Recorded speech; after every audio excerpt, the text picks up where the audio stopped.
Hey guys, today we are at McDougal's Orchard in Sanford, Maine. And at McDougal's you can pick 40 different types of apples. They've got raspberries, squash, peaches, and even plums. And I'm going to make sure I check out the plums as well. So that's a lot to cover, and we're going to get after it right now.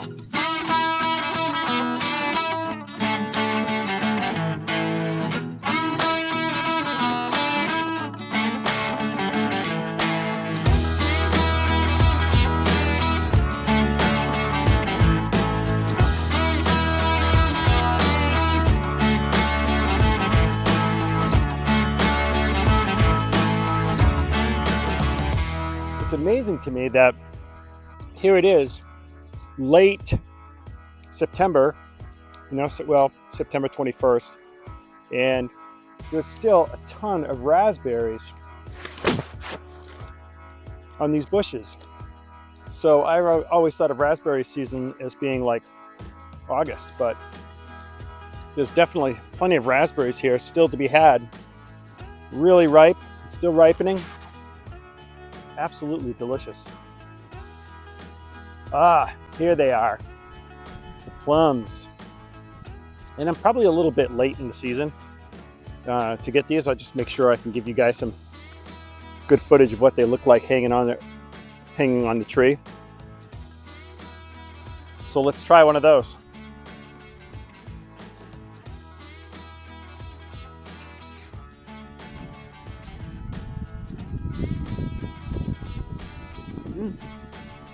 Very, very good. I'll make sure I grab a bag of these as well.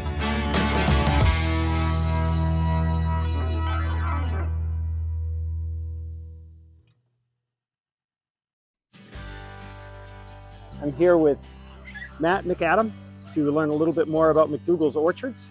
And Matt, I noticed this tree behind us. Looks really old. It's all hollowed out. What's going on with that tree? So this is one of our original trees. It was planted in 1931, so it's 93 years old today. So part of the original orchard, there was 1,600 trees planted. So at that time, it was said that 400 trees could support one child. So my great-grandfather had 4 children, and so he planted 1,600 trees. No kidding. To support his 4 children. Wow. And that's how McDougal Orchards got started, in the apple industry. So you still live in the area? I do. I live 2 houses down here. Oh, yep. awesome. So my parents live in the farmhouse. Okay. So I noticed you guys have a lot of stuff here. I mean, there's pumpkins, there's apples, there's plums, there's raspberries, squash, flowers. Is there, are you open all summer, or is it only like a seasonal business? 3 months out of the year. 3 months. So okay. we're open like mid-August through, hopefully most years through the end of October. No, the plums look good. I got a bunch of those, and I didn't get any peaches. I must be late to those. Peaches, yeah. So we had one variety. So they start in like late July to early August, and then our last variety ripens like mid-September, and they pretty much got picked out yesterday. Yeah. Yeah. Yeah. I didn't even see anything on the ground. Yeah. Yeah. I mean, when people hear peaches, they just like flock. Yeah. And peaches like right off the tree just are so much better than getting them in the store. Yeah. So they just taste so much different. Yeah. And when you can pick them at peak ripeness, same thing with apples. It's just a different experience. Yeah. I noticed out front, it looks like you've got some restaurants or food trucks. Food trucks, yeah. Yep. Yeah. So now, does McDougal's have a restaurant that's open? We don't. So the only kind of restaurant that's on the building is the Donut Shack. Okay. Yeah. Which is a separate business. Yeah.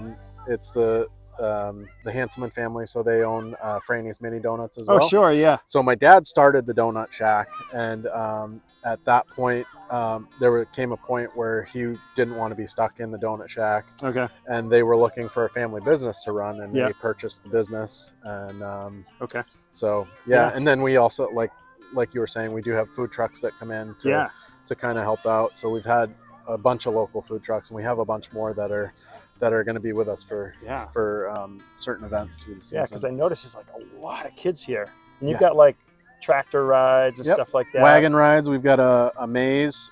It's not corn anymore. Okay. And we have a pumpkin patch. So Do you grow corn if people want to? Don't. You don't. No, okay. we don't grow corn. It's a lot of work. Yeah. And it takes a lot out of the soil. Yeah. So what we've started doing with our maize is we planted sorghum Sudan grass Okay. instead, and it looks a lot like corn. Yeah, it does. But it puts all that organic matter right back into the soil. Okay. And so what we're trying to do is have it's like a cover crop almost. So the soil rejuvenates itself and is self-sustaining almost. Yeah. So that's part of our sustainability practices that we use. Yeah. We're still playing around with it. It's not like as cut and dry as like a corn maze. Yeah. But it's only the second year that we've done it. So. Huh. Wow, that's good information. And roughly how many acres do you guys have? The whole farm itself, Yeah. or tree fruit? The whole farm. Whole farm, I think, is over 300 acres. Wow. We bought the piece across the street from Yeah. the town, actually.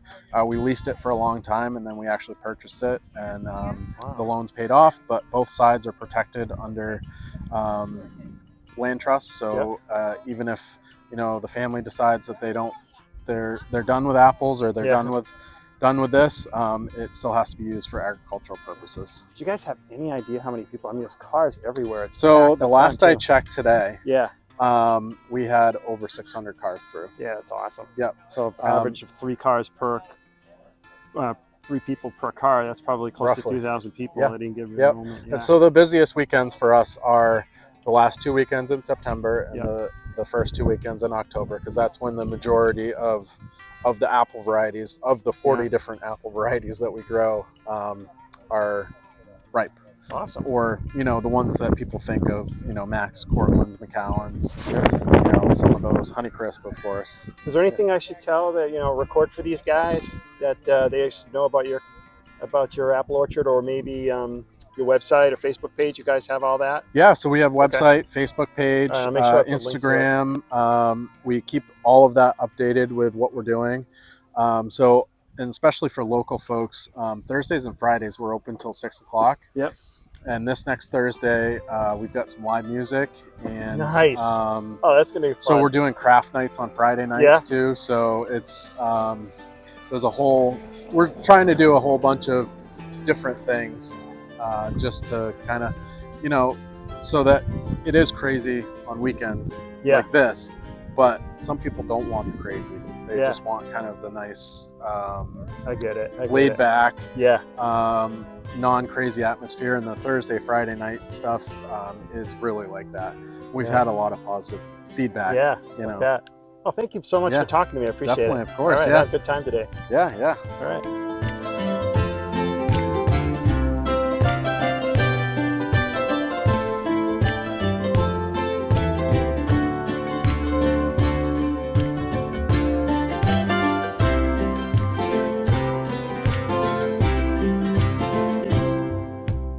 Guys, if you're new to this channel, my name is Michael Patterson.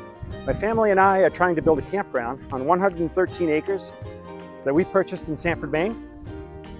We're working through some opposition and the town to determine proper setbacks and other rules that our campground seemed to trigger when we submitted for our approval.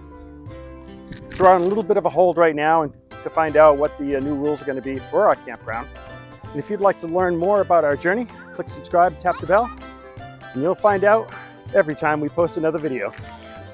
I saw this sign for Polly's Fairy Village as I was driving out from the back orchard, and I was like, I've got to go check this out, When I used to bring my little girls, they're big girls now, I'll throw a picture up there so you guys can see them.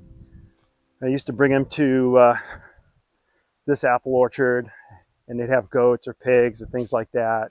And they just absolutely love doing stuff like this, Pick a few apples and then try to take advantage of some of the other activities that are going on when you explore these farms.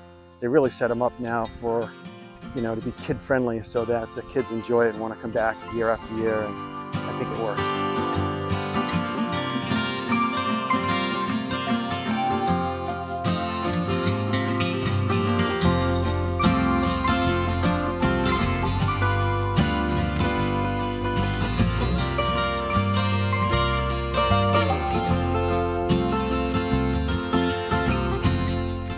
Okay guys, I hope you found that video informative, and if you'd like to learn more about activities in Maine, watch this next video.